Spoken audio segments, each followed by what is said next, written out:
فأعوذ بالله من الشيطان الرجيم بسم الله الرحمن الرحيم ونزلنا عليك الكتاب تبيانا لكل شيء وهدى ورحمة وبشرى للمسلمين صدق الله العظيم.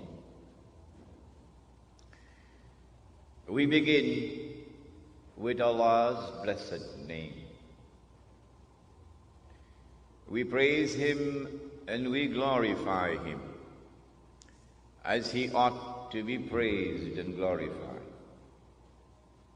And we pray for peace and for blessings on all His noble messengers, and in particular on the last of them all, the blessed Prophet Muhammad sallallahu ta'ala alayhi wa sallam. Brother Chairman, the Sheikh al-Islam of Trinidad and Tobago, Maulana Siddiq Ahmad Nasir,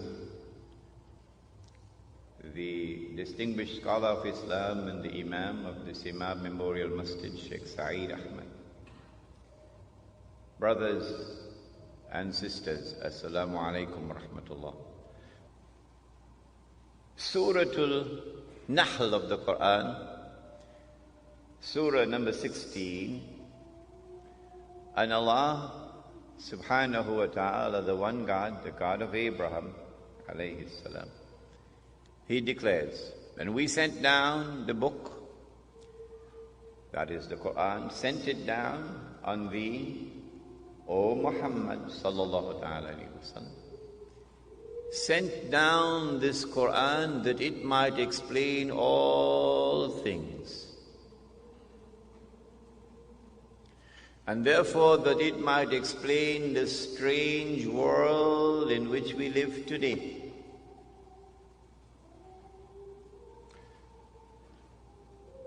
And therefore that it might explain the strange events that are constantly unfolding in the Holy Land. The Holy Land is not Mecca and Medina, not in the Quran. The Holy Land is not Banaras, not in the Quran. In the Quran, the Holy Land is that land in which the state of Israel is now located, otherwise known as Palestine, the Holy Land. Strange events are unfolding in the Holy Land. This Quran has come to explain. And this Quran has come to guide. Guidance does not come from Islamic organizations or from the University of the West Indies or from Whitehall or from the Trinidad Guardian or the Express. Guidance comes from this book. That explanation and that guidance have come as rahmah, an act of kindness from the Lord. And for those who have the good sense and the wisdom, and who make the effort to go into the book and study the book of Allah, and search for that which explains and that which guides. And then they accept and they embrace and they apply it in their lives. Bushra lahum, good news and glad tidings for them. They will understand what others cannot. They will succeed when others will not. The blessed Prophet sallallahu ta'ala alayhi wa sallam declared, every prophet warned his people about the Antichrist, about Dajjal, the false Messiah. And the prophet Noah warned his people. But I say to you something that none ever said before me. The Antichrist sees with one eye, his left eye, He's blind in the right eye. It looks like a bulging grape. But your Lord is not one-eyed.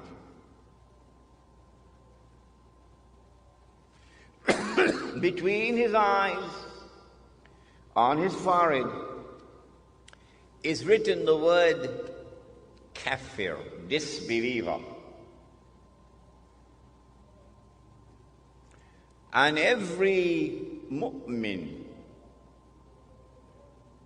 will be able to read it. A mu'min is the one who has accepted the religion, the true religion, but has not only accepted it with the lips, but the truth has entered into the heart. The one who has faith is a mu'min. And so every mu'min will be able to read and recognize disbeliever.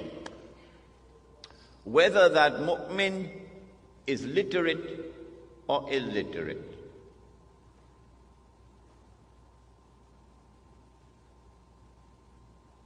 Well, then why is it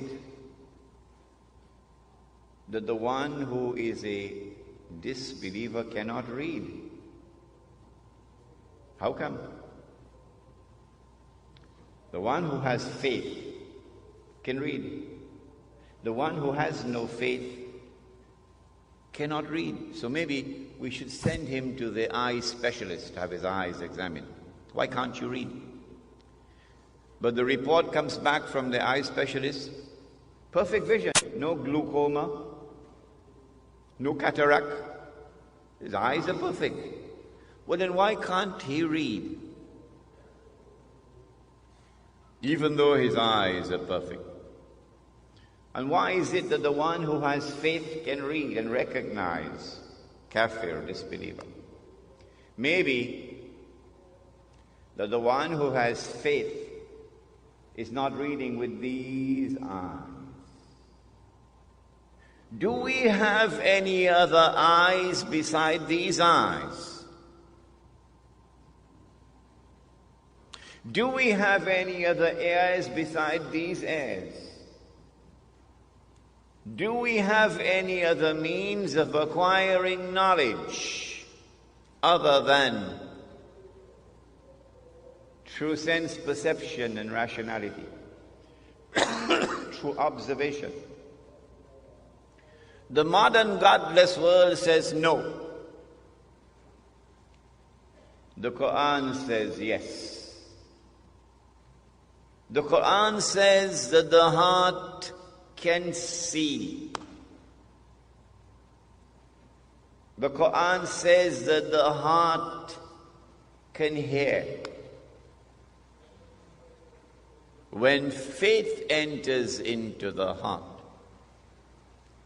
then Allah puts nur in the heart, light. And with that light, the heart can see what these eyes cannot see. And so now it is plain and clear that when the one who has faith is seeing, he's seeing with more than these eyes. He's seeing with the heart. And so now it is also plain and clear that when Dajjal sees with the left eye, it symbolizes external vision. When Dajjal is blind in the right eye, it symbolizes internal blindness. With this introduction, we understand now that when we're dealing with the subject of the Antichrist, there is a lot of symbolism involved in it. Religious symbolism, which needs to be interpreted. In previous lectures, we were told about a divine promise which was communicated to the Israelite people, that Allah was going to send a prophet who would be known as Al-Masih, the Messiah, and who would rule the world with justice, confirmed by Nabi Muhammad alayhi salatu wasalam. He would be Hakimun Adil. He would rule the world with justice. From the throne of Nabi Dawood alayhi salam, the Prophet David, and with a rule which would be eternal.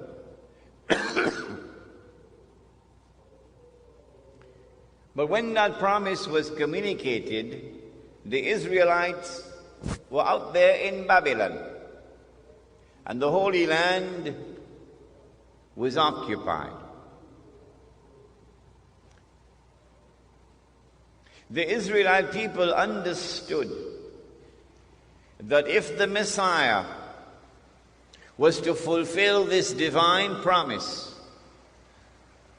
there were certain logical implications which followed. Number one, that he would have to liberate the Holy Land.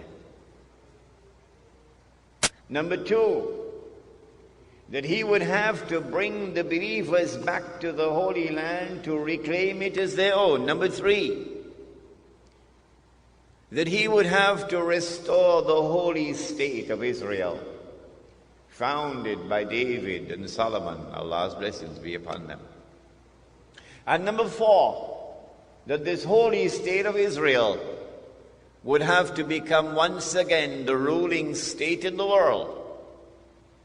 And then the Messiah could rule the world from the throne of David alayhi salam, with a rule which would be eternal.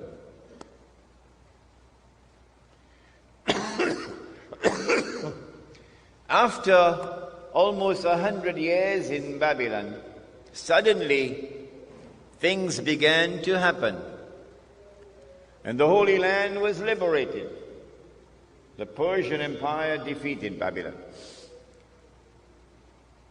and the Israelite people were allowed to return to the Holy Land to reclaim it as their own and to restore the holy state of Israel. And the temple, or the masjid, built by Solomon alayhi salam, was rebuilt. And so the Israelite people are now excited. The excitement has reached fever pitch. The Messiah must be around the corner. The golden age is coming back. We're going to rule the world one more time. And sure enough, the Messiah came. But when the Messiah arrived, the Son of Mary, while some of them accepted him, the establishment, the rabbis, the priests, rejected him. Why did they reject the Messiah? Answer: because Allah tested them. And because they were seeing with only one eye, they failed the test. They said, وَنَعُوذُ بِاللَّهِ مِنْ هَذَا, they said that his mother had committed that enormous sin. And they said that this baby was a bastard.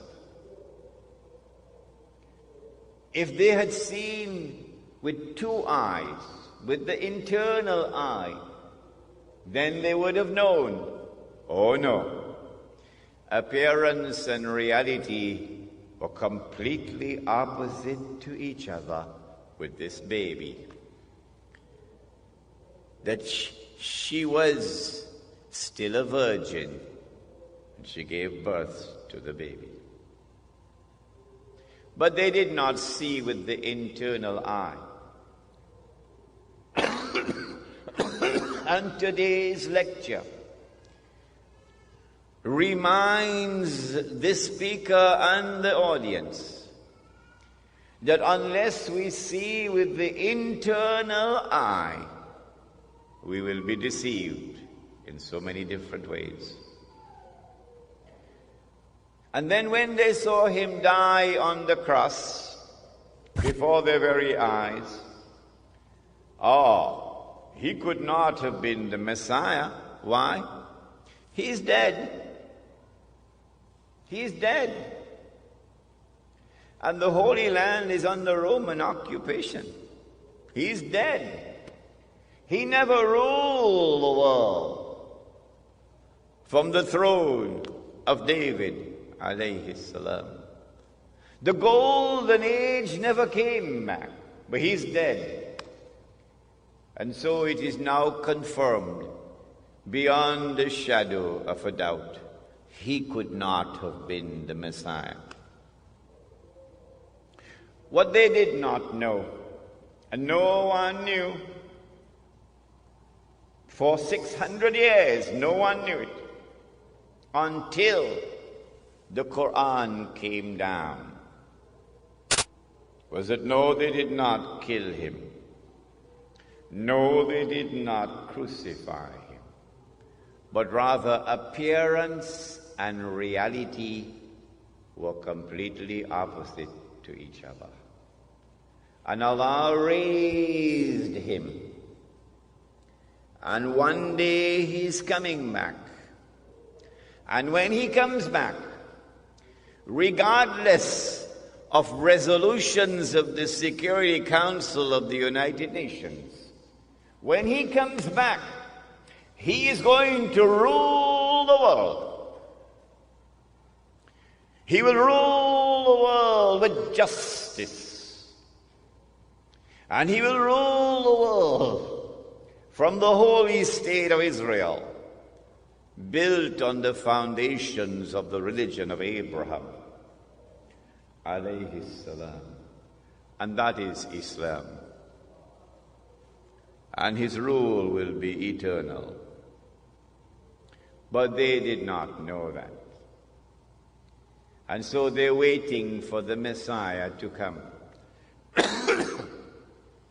Prophet Muhammad, Allah's blessings be upon him, then informed that Allah had created a being and Allah had committed to that being the mission of impersonating the Messiah, pretending that he is the Messiah. So he is the great pretender. And that he is known as Dajjal. Al-Masih al-Dajjal.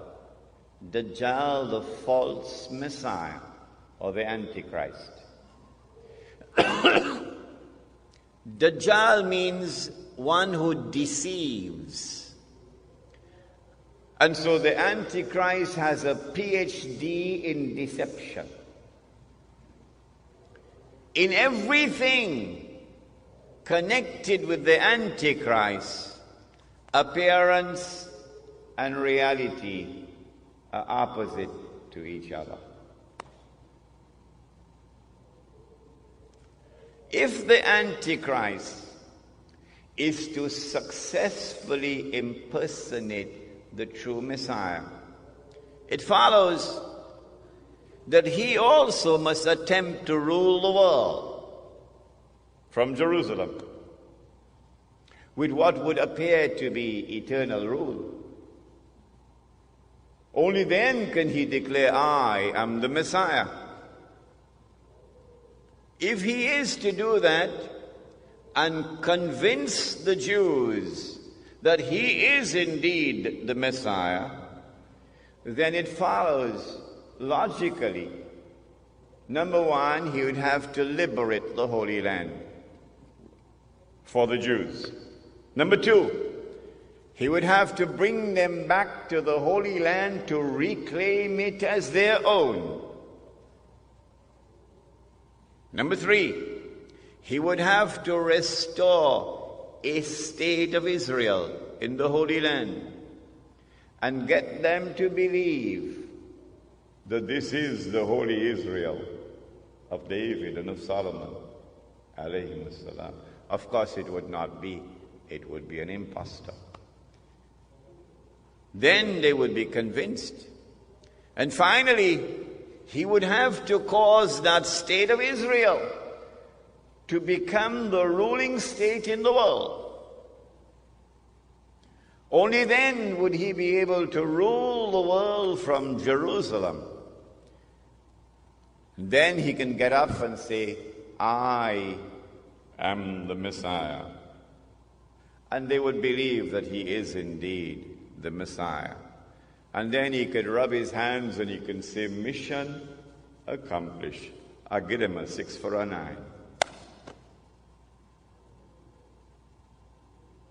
The Prophet Muhammad alayhi salatu wasalam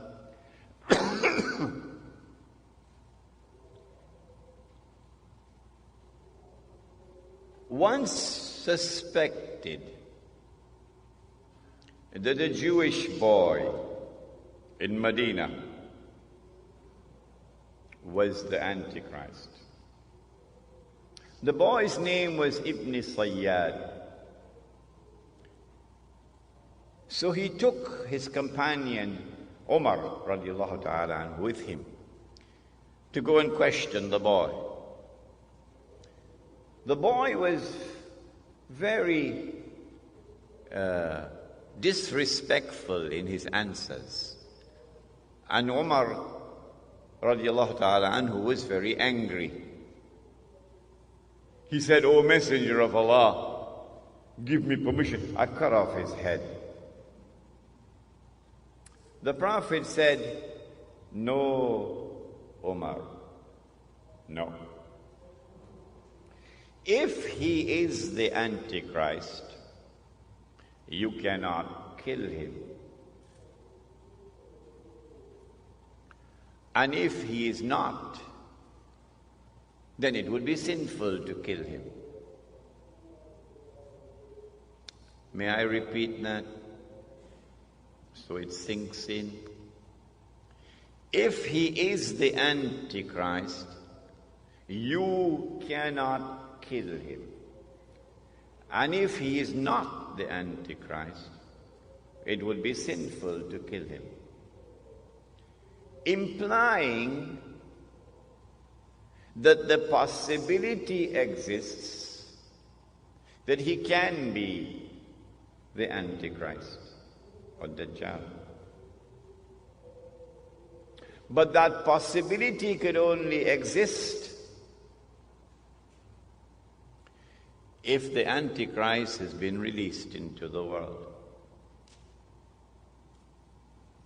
And so implicit in this event is a message which is being communicated to the world, that the release of Dajjal, the release of the Antichrist into the world took place in the lifetime of Prophet Muhammad alayhi salatu wasalam.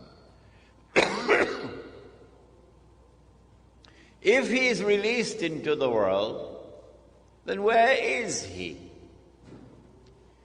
We now come to another intriguing event.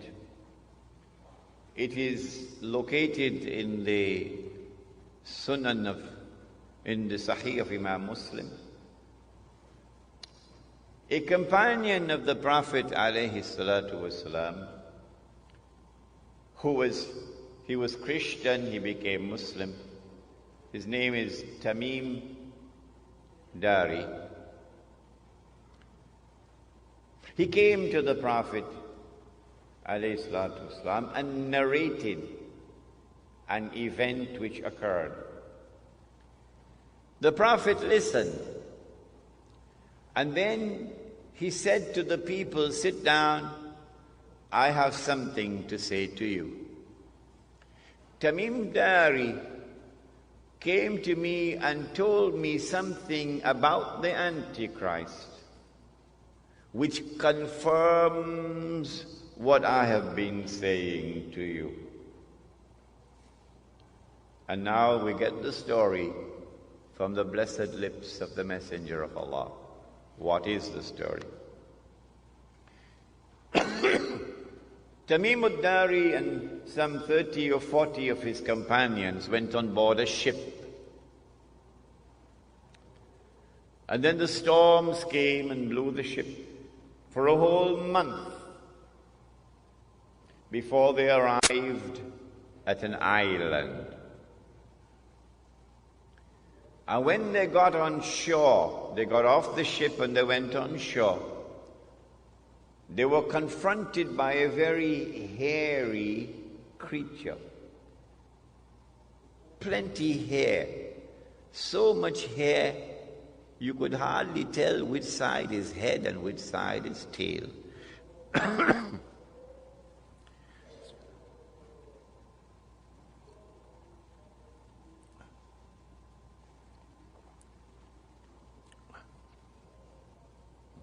And then this creature spoke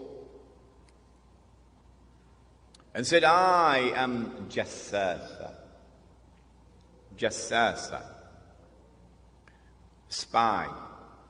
Surah Al-Hujurat, وَلَا تَجَسَّسُوا. Do not spy. So this is an island with a lot of people who excel in spying. And then Jassasa pointed to a monastery. There's someone waiting to see you there. So they rushed to the monastery. And there they found this young man, powerfully built, with curly hair. But there's no description about his eyes. His hands were chained to his neck. His feet were chained.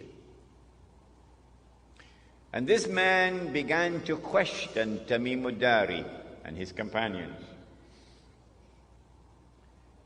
A number of very interesting questions. Could someone please send a copy of Jerusalem in the Quran for me? A number of very interesting questions. But I don't have time to tell you all of them. And then he said, I am Dajjal. I am the Antichrist. And when I am released, so up to this moment he's not as yet released. And when I am released, thank you,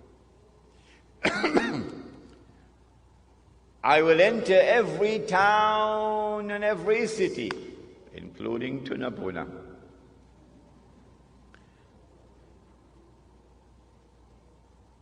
But I will not be allowed to enter into Mecca and Medina because the angels will bar me.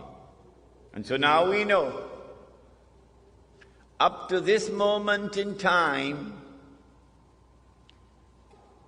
the Antichrist is not as yet released. But he is on an island, which is about 1 month's journey away from the Arab world, by sea. An island which has excellence in spying. And so now we know that when the message came from the Messenger of Allah that Dajjal has been released, we know that it is in this island that he is going to be released.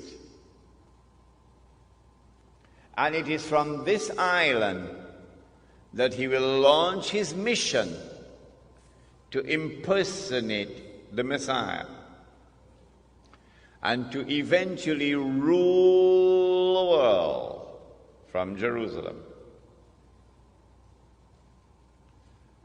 Question: which island is it? Before we attempt to answer the question, Let us turn to another hadith, another statement of the Prophet ﷺ, which is of crucial importance. It is also in Sahih Muslim. He said that when the Antichrist is released, he will live on earth for 40 days. 40 days. Yawmun kasana. One day like a year. Yawmun kashahr. One day like a month. Yawmun kajum'a. One day like a week. Wasairu ayyamihi ka ayyamikum. And all his days, implying all the rest of his days, would be like your days. When his day, now listen carefully, when his day is like our day, he would be in our dimension of time. And when he is in our dimension of time, then we can see him. At that time, of course, he would be, said the Prophet ﷺ, a Jew, a young man, powerfully built, with curly hair. Where would he be at that time? Of course, he would be in Jerusalem, ruling the world from Jerusalem, the way the world is now ruled from Washington. But where would he be when he's released on earth? In a day which would be like a year. And where would he be on earth in a day which is like a month? And where would he be on earth in a day which is like a week? Do we have answers for that? Praise be to Allah, who allowed this servant Imran to study international relations, international politics, international economics.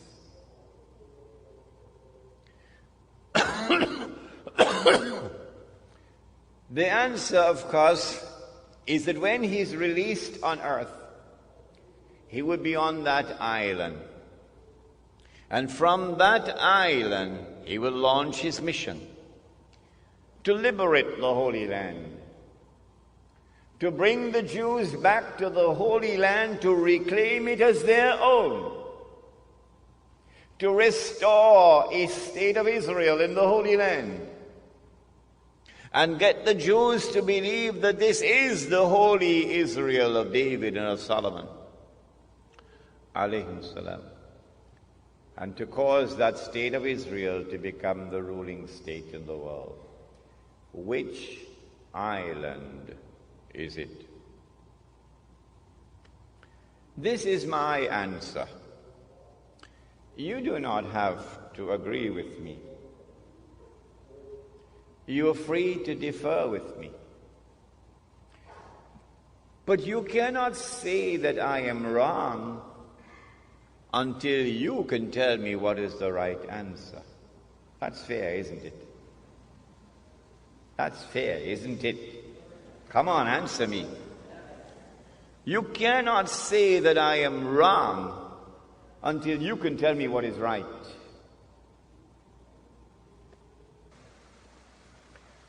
An amazing thing has happened. That nowhere in the world, praise be to Allah, has anyone come forward so far to differ with me and to challenge me. Not one. Until I came to Trinidad. In August. And one fellow in Trinidad challenged me. In November of 1917, the British government did something which was incredibly strange and mysterious. A Britain which is now the prince of the secular world. The secular world takes religion out of politics. And Britain is the prince of the secular world.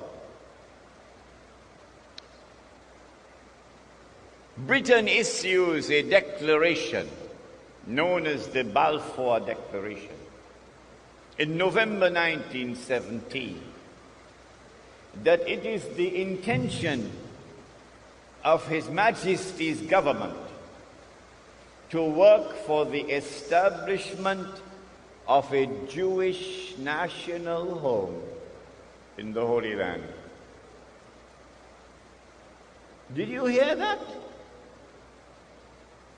The only thing stranger than that ever occurred in history was the day that the cow jumped over the moon.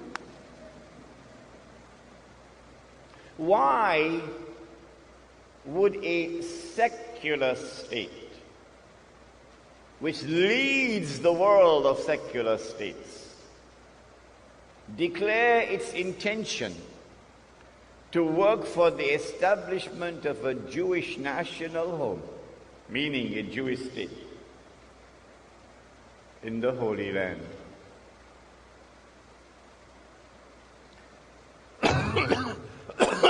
Two months later, this was October 1917, in December 1917, it is a British army led by General Allenby, which defeats the Ottoman Islamic army and liberates the Holy Land. And when Allenby entered into Jerusalem, the British general declared, "Today, the Crusades are over." Oh, but the Crusades were supposed to have been Christian wars. And you are now a secular state. You're not a Christian state, you're a secular state. How come a secular Britain is continuing a crusade started by the Pope 1,000 years before? That's strange. That is incredibly strange. Between 1918 and 1948, it is the island of Britain which ruled over the Holy Land on a mandate conferred by the League of Nations. And during that period of time, with tremendous deception, while pretending to keep the Jews out, Britain opened the doors for the Jews of Europe to enter into the Holy Land and to reclaim it as their own. In between came the interlude of Adolf Hitler, which speeded up the movement of the Jews from Europe to the Holy Land. In 1948, Britain did something strangest of all. Britain is a state with a tremendous commitment to the rule of law. And so every time Britain decolonized, there was always an insistence of a legal transfer of power. And then you had the flags going up at midnight, and the national anthem and this constitution and so on, a legal transfer of power. It happened in Trinidad as well. But in 1948, when Britain left the Holy Land, she left like a thief in the dark. For the first time, for the only time in British history, there was no legal transfer of power from Britain to the successor state. In 1948, Britain acted as the midwife for the baby to be born.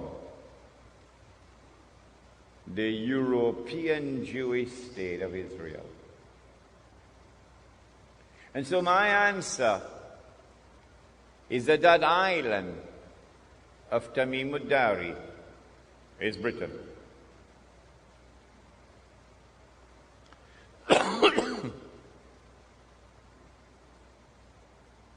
The Prophet said, sallallahu ta'ala alayhi wa sallam, about Dajjal,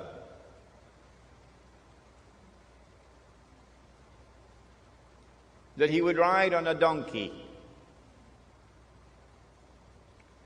and the donkey would travel as fast as the clouds, and the donkey would have his ears stretched out wide.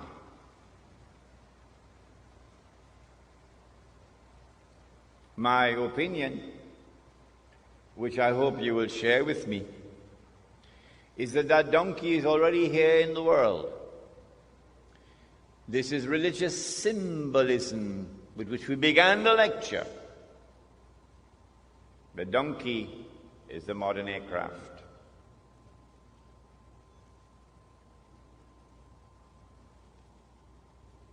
And since the Antichrist brings with him the modern aircraft, the Antichrist commands the skies. You cannot compete with him or rival him in power in the skies above. He said that the Antichrist will step into the ocean and the water would reach him up to his knee. Again, I want to suggest to you that we are dealing with religious symbolism here. It is not to be understood literally as a donkey. It is not to be understood literally as a man who is a few miles tall. Rather, it is the technology which allows you to go down to the bottom of the ocean and pick up pieces of an aircraft which crashed and reassemble the aircraft 95%. That technology is in the world today. The Antichrist would be jumping about between the heavens and the earth. Jumping about, said the Prophet, alayhi salatu wasalam. Again, I want to suggest to you that this is not to be interpreted literally, that we are dealing with religious symbolism. It refers to our modern exploration of the heavens above.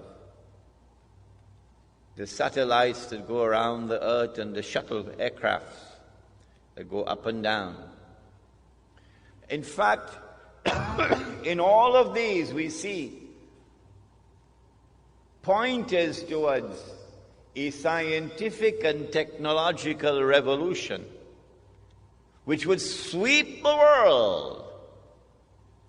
And the mastermind behind that scientific and technological revolution is the Antichrist. He said that the earth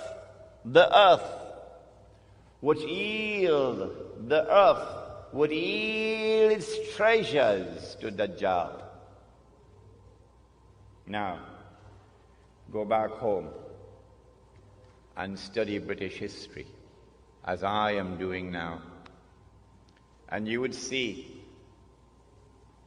that the scientific and technological revolution was led by the island of Britain at every significant step of the way.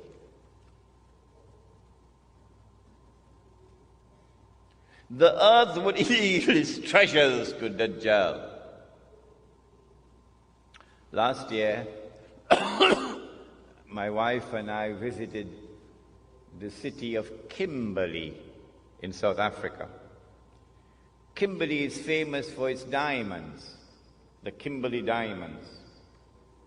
Somewhere around the middle of the 19th century, a little African child was playing and discovered a stone that was sparkling. The child took the stone back to his father. The father took the stone to the European Commissioner. The European Commissioner sent the stone to Johannesburg. And when they examined the stone, they found that it was one of the biggest diamonds that had ever been discovered. And that was the trigger that now led to the exploration for diamond and gold in southern Africa. But it was British technology at work to discover the diamond veins deep down in the earth. Without that British technology, you could not have done it. And then they began to dig these huge man-made holes. And in Kimberley, we saw the biggest one of all. My wife and I stood at the edge of this big hole. Big hole. You could put a couple aircraft down inside there. And way down at the bottom of the hole, way down deep inside the earth, they went and they mined the diamonds. Out of that Kimberley diamond mine, they extracted, a wheelbarrow? Well, there were 5 wheelbarrows at the side of the mine there, and they were filled with plastic nuggets. And this was meant to show us how many diamonds were mined at Kimberley before the mine was closed down in 1914. All of that effort of digging this big hole in order to get 5 wheelbarrows filled of diamonds.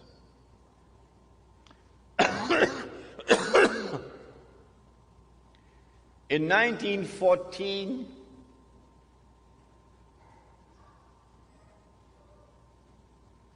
the stage was set.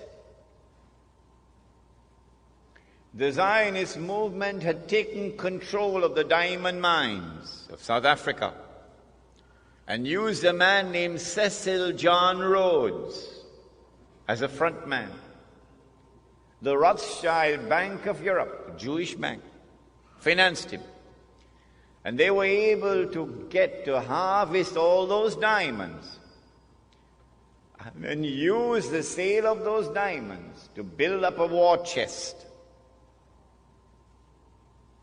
So by 1914, they could close it down. I want you to recognize that Britain was the leader of the world in the technology which led to all of this. The Prophet said, sallallahu ta'ala alayhi wa sallam, the Dajjal, the age of Dajjal or the Antichrist would also be the age of riba. Riba, one form of riba, is borrowing and lending money on interest. But another form of riba is a transaction based on deception, which yields a profit or a gain to which one is not justly entitled. In other words, what the Americans call a rip-off. Today, the whole world, the economy around the world, is in the grip of riba or usury. But notice that the modern riba economy originated from Britain. It is the Bank of England, which was established at the end of the 17th century. The Bank of England, which began the effort, which spearheaded the effort for the establishment of today's modern riba economy. Not only through lending and borrowing and interest, Britain became the money lender of the world. But more than that, to substitute real money with paper money. It is Britain whose Bank of England at the end of the 17th century who began to issue the first paper currency. And once you begin to issue paper currency, your capacity for establishing a riba economy is now tremendously enhanced. But we have a lecture on this subject coming up, Islam and the international monetary system. The Prophet said, sallallahu ta'ala alayhi wa sallam, that the last people to come out to Dajjal or the Antichrist will be women. The last people to come out to Dajjal or the Antichrist will be women. And a man would have to return to his home and tie down his wife and sister and daughter to protect and preserve them from Dajjal, the Antichrist. Indicating that when Dajjal's mission is close to its climax, something strange is going to sweep the world of women. That they are going to be deceived, utterly deceived. That what would appear to them to be the road to progress, which they will eagerly grasp and embrace, what would appear to them to be a revolution in the world of women, the likes of which mankind never witnessed before, would in fact be Dajjal's deception. I believe you will share with me the view that the prophecy of the blessed Prophet Muhammad alayhi salatu wasalam is today being unfolded in the modern feminist revolution and its so-called struggle for women's liberation. That also is a topic which is coming up in our series of lectures. But do you know that Britain, the island of Britain, initiated and led the feminist revolution? I present all of this information to you to argue the case that the island in the hadith of Tamim ud-Dari is the island of Britain. Now then, I notice that when Dajjal is released in a day which is like a year, and Britain is his headquarters, I notice as a student of international relations, I notice that Britain strangely becomes the ruling state in the world. Come on, you explain to me. How do you explain a little obscure island off the coast of Europe, which never walked on the stage of history? An island that Napoleon contemptuously dismissed as a nation of shopkeepers.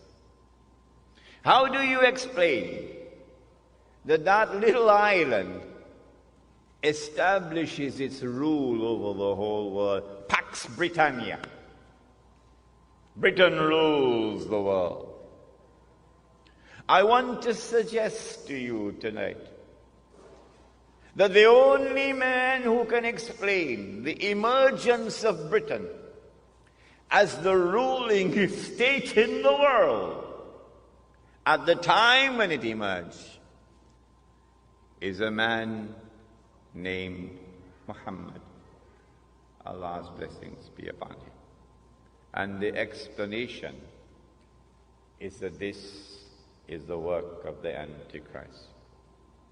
In 1914, if you would go back and do some research, you will find, as yet, air power has not as yet come. Your armies commanded the land, and your navy commands the sea. And Britain controls the seas of the world. In 1914, Britain commanded every strategic naval port in the whole world. This was not by accident. It is time for us to sit back now and read history once again. It is because Britain was poised at that moment, commanding the seas around the world, and the Zionist movement had accumulated this vast chest of money through the diamond mines of South Africa, that in the summer of 1914 they were ready to strike with an act of terrorism. An act of terrorism which changed the world. I want to suggest to you that the authors of that act of terrorism in the summer of 1914, through which the Archduke Franz Ferdinand was assassinated in Sarajevo, are the same authors who planned and executed the September 11 attack on America. There are those who will not be convinced. They will say, no, CNN does not lie. The American government does not tell any lies. No, they said that it is Arabs and Muslims who attacked America on September the 11th, and we are convinced that they are speaking the truth. But guess what? One day, we stand in another court. On that day, the Quran says, يَوْمَئِذٍ تُحَدِّثُ أَخْبَارَهَا.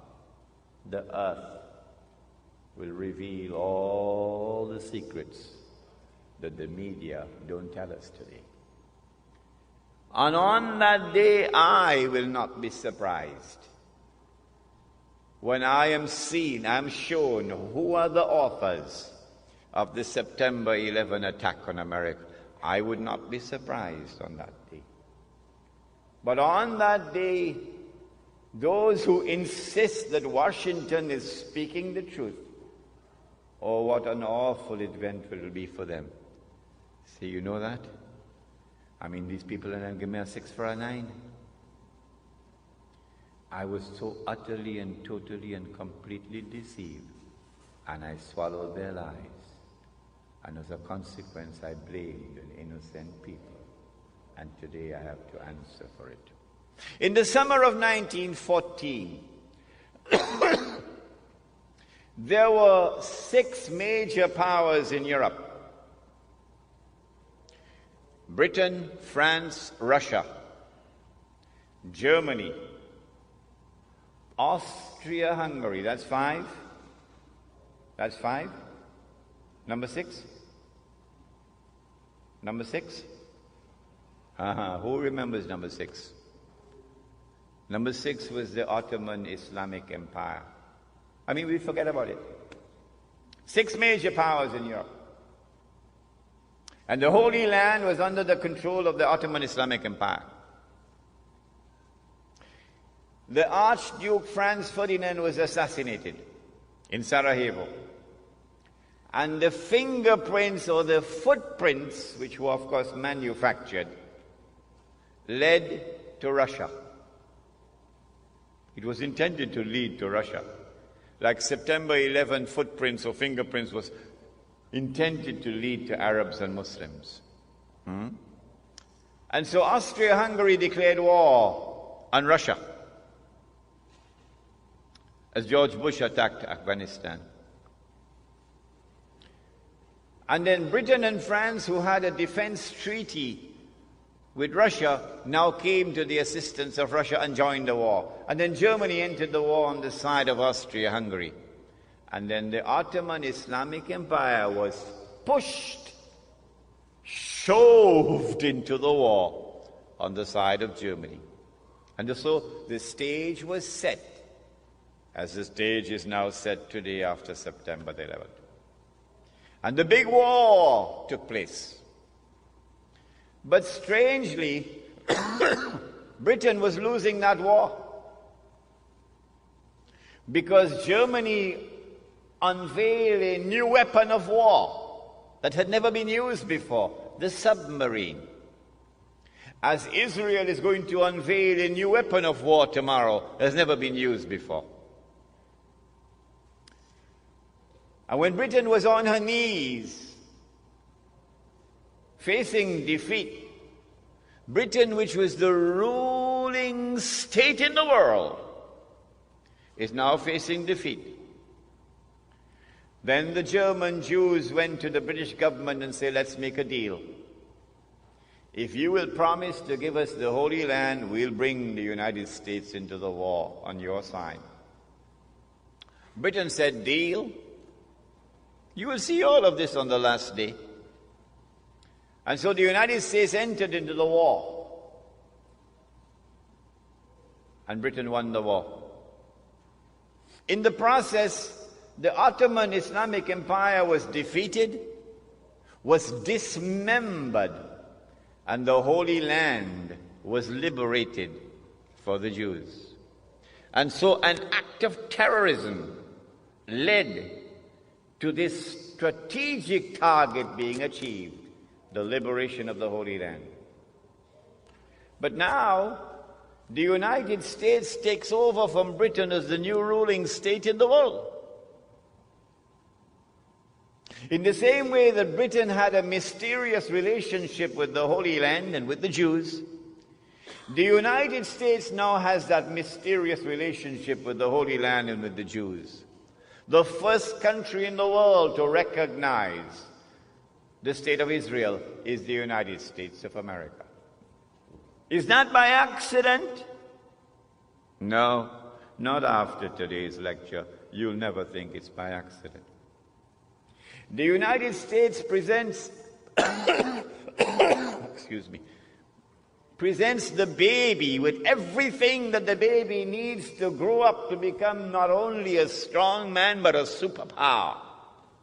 Massive economic aid, massive military aid, massive transfer of cutting-edge military technology, some from the front door, a lot from the back door. And Israel grows and prospers. But in order to keep this Israel safe while it's growing, You had to create a new organization called the United Nations Organization. You had to create something called the Security Council, whose responsibility is for international peace and security. And you had to give veto power to the United States in the Security Council, so that every time mankind came together to censure that Jewish state, the United States is there to cast a veto to protect the baby. It happened time and again, that the United States is protecting Israel.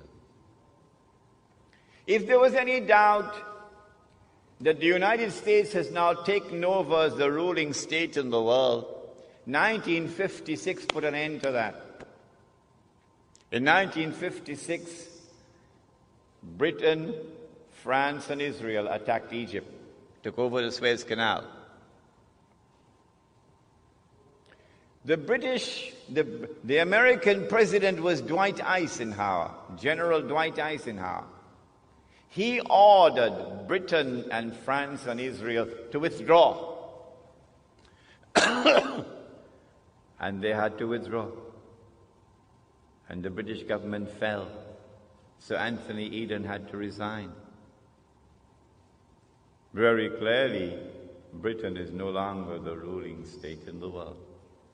The United States has taken over. If you felt that the Soviet Union was on par with the United States, that they are two superpowers, that the United States is not the ruling state in the world, then the Cuban Missile Crisis of 1962, I think, put an end to that.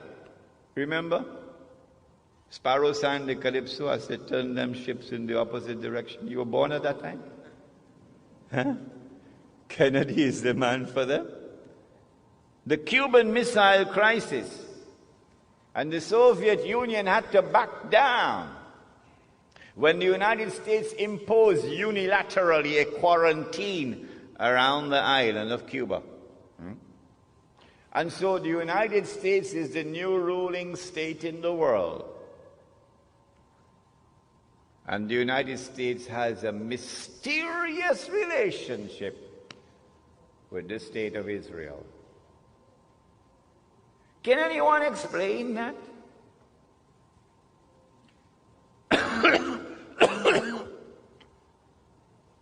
About 2 weeks before September the 11th, there was an international conference on racism and racial discrimination in South Africa, in Durban. The whole world came together, combined, to pass a resolution censuring Israel in that World Conference in Durban. Israel walked out of that conference. Guess who walked out with Israel? Colin Powell, the Jamaican. Yeah, who is supposed to be representing the black people of the United States of America. The black people of the United States of America invested heavily in that conference. For years they worked for it. And yet the United States of America walked out of the conference in solidarity with Israel. Can you explain? Do you have any means of political analysis, any tools of political analysis which can explain this mysterious relationship between the United States and the State of Israel? No, you cannot. No one can do it.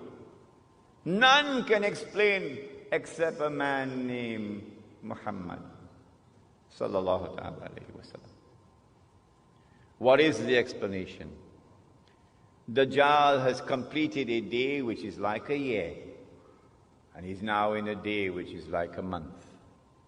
Phase 2 of his mission. Brothers and sisters, I now come to the most important moment in this talk. I want to share with you my political and spiritual vibration here. And that is that I have come to the conclusion.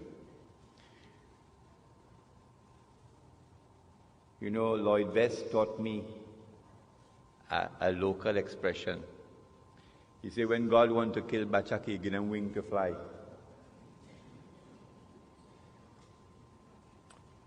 And there is a similar statement like that in the Quran, that Allah gives them staircases of silver and roofs of silver. They fly high until He brings them down. The United States is flying high now because it's about to crash. Yes. We are located at that moment in time when a day which is like a month is about to end, and a day which is like a week is about to commence. When it does occur, it will confirm what I'm saying. When Britain became the ruling state in the world, Britain took control of the money of the world. And the sterling pound was the international currency. You remember those days when we used to study? £1 480, £2 960, £3 1440 when you went to school? Huh? Yeah.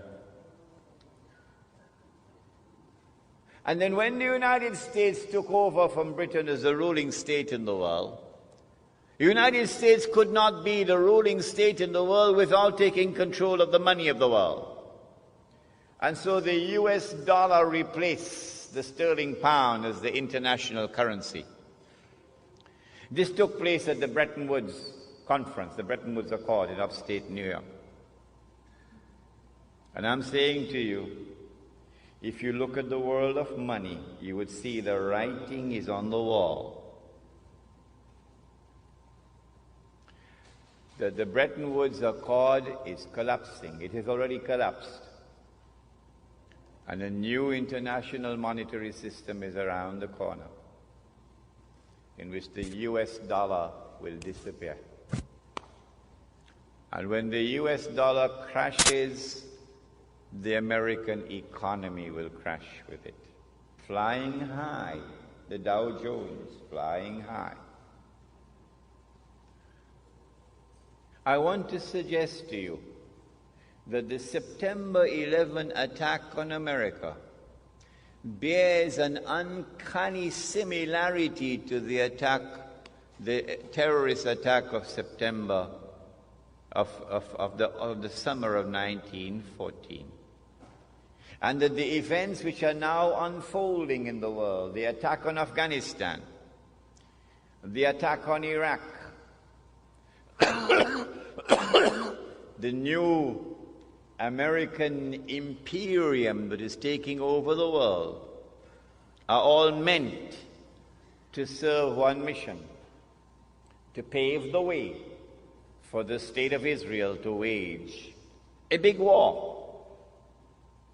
And as a consequence of that big war that Israel is going to wage, the territory of the state of Israel is going to dramatically expand to encompass the biblical frontiers of Israel, of the Holy Land.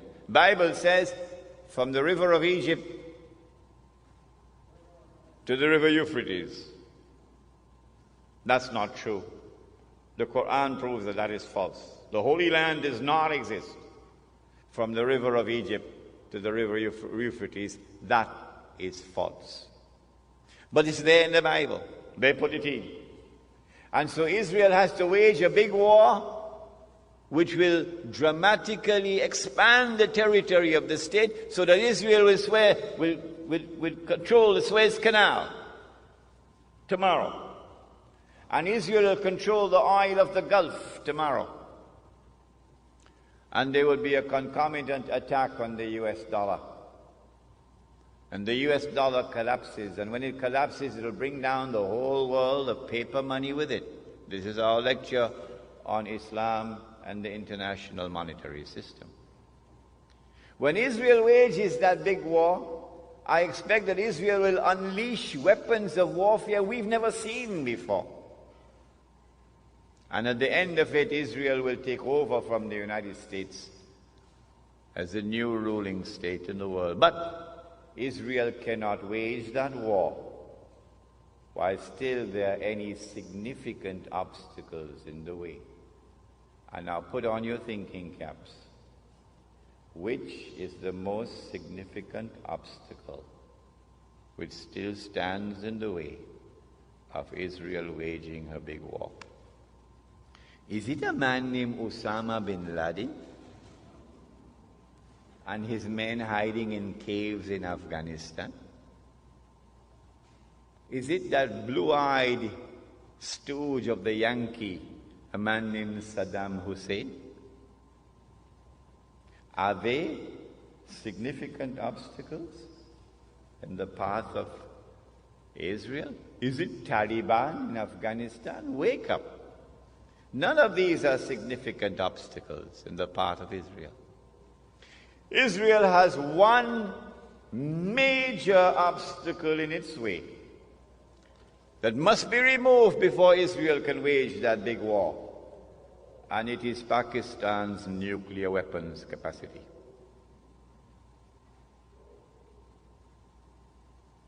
And coupled with that is Iran's missile capacity.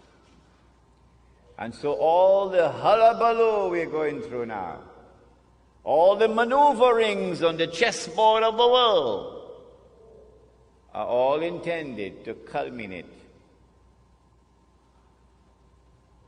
with the destruction of Pakistan's nuclear capacity. That is around the corner. That's about to take place. Pervez Musharraf, of course, is playing a very significant role in it. I expect that Israel will be able to wage a big war probably within the next 5 to 10 years. But Allah knows best. When Israel wages that big war and replaces the United States as the ruling state in the world, the first ruling state was Britain. The second ruling state was the United States. The third and the last would be this imposter, the state of Israel. I am suggesting to you that Dajjal or the Antichrist would now have completed stage 2, a day which is like a month, and would be commencing stage 3, a day which is like a week, meaning a much shorter period of time. It is at this time that terrorism reaches its climax. They not only attacked Sheikh Ahmad Yassin in an act of state terrorism that Washington did not see. They have now attacked and killed Abdulaziz Rantisi, and they have declared that they're going to continue killing all those who dare to lift their hands against the state of Israel. This is the biggest terrorist of all in the world, the state of Israel. But CNN will never tell you that. When Israel becomes the ruling state in the world, it is at that time that Muslims and Black Christian Africa, these two are brothers with each other. Black Christian Africa, Black Christian Africa opened their arms to Muslims when we were being persecuted, when war on Islam was being waged in the lifetime of Nabi Muhammad alayhi salatu wasalam. And a Christian king, a black Christian king in Africa protected us. I will never send them back to you, he said.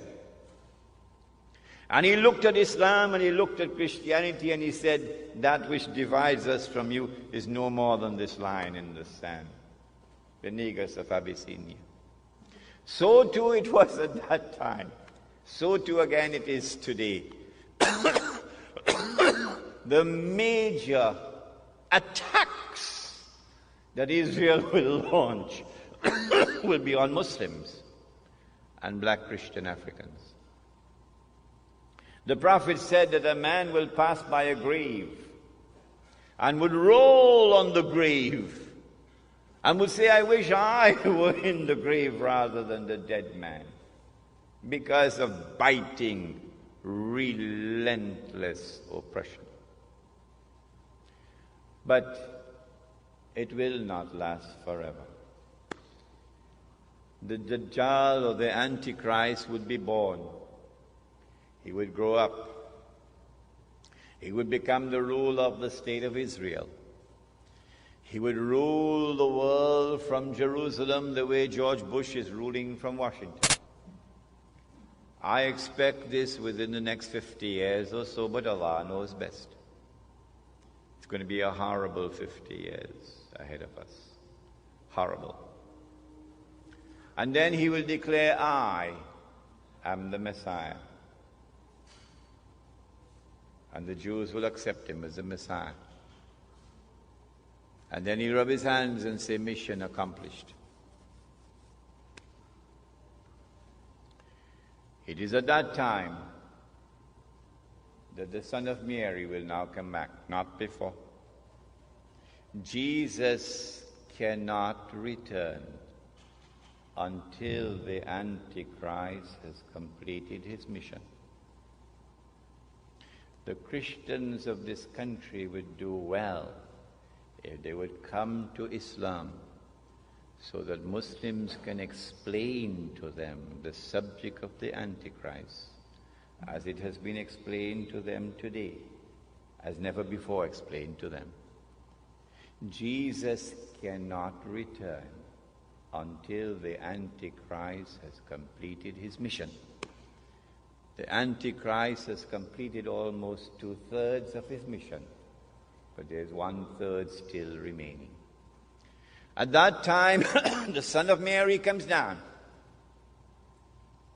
and the true Messiah now kills the false Messiah. And then Allah subhanahu wa ta'ala will destroy Gog and Magog, and that's our next lecture, inshallah. So you've got to come back next month. And then said the Prophet Muhammad alayhi salatu wasalam, just listen to these two ahadith and we'll be finished. He said, when you see the black flags coming from the direction of Khorasan, Afghanistan is part of Khorasan. He said, go and join that army. These are two ahadith combined here. Go and join that army. Even if you have to crawl over ice. These are his words. Go and join that army. Even if you have to crawl over ice. Because no one will be able to stop that army until it reaches Jerusalem. And so go back home today with joy in your hearts, even while there are tears in your eyes for the immense suffering through which we are going. Go back home with joy in your heart that there is a tomorrow which is coming, in which a Muslim army will liberate the Holy Land. The Prophet said, لَتُقَاتِلُنَّ الْيَهُودِ, you will most certainly fight the Jews. That's clear. Look at what they're doing today. وَلَتَقْتُلُنَّهُمْ, and you will kill them. You will be victorious. These are his words. حَتَّى يَقُولُ الْحَجَرُ, at that time even the stones will speak. Ya Muslim, هَذَا يَهُودِيٌّ وَرَائِي, there's a Jew hiding behind me. فَتَعَالَ فَقْتُلْ, so come and kill him. Not all. Those who are fighting us in the Holy Land, those who are waging war, those who are engaged in a mountain of wickedness and oppression and godlessness unprecedented in history, go and kill them. So the Holy Land would be liberated. And then the Islamic state, the holy state of Israel, of David and Solomon, will now be restored in the Holy Land. And that holy Israel will become the ruling state in the world. And the Son of Mary will now rule the world from Jerusalem with a rule which will be eternal. And the religion of Abraham, the true religion of Abraham, would rule the world from the Holy Land. What Prophet Muhammad brought, Allah's blessings be upon him, is the religion of Abraham. And so we ask of you today, go back home and read the Quran once again. And see in the Quran the true religion of Abraham and accept it. ربنا تقبل منا إنك أنت السميع العليم وتب علينا يا مولانا إنك أنت التواب الرحيم برحمتك يا أرحم الراحمين آمين.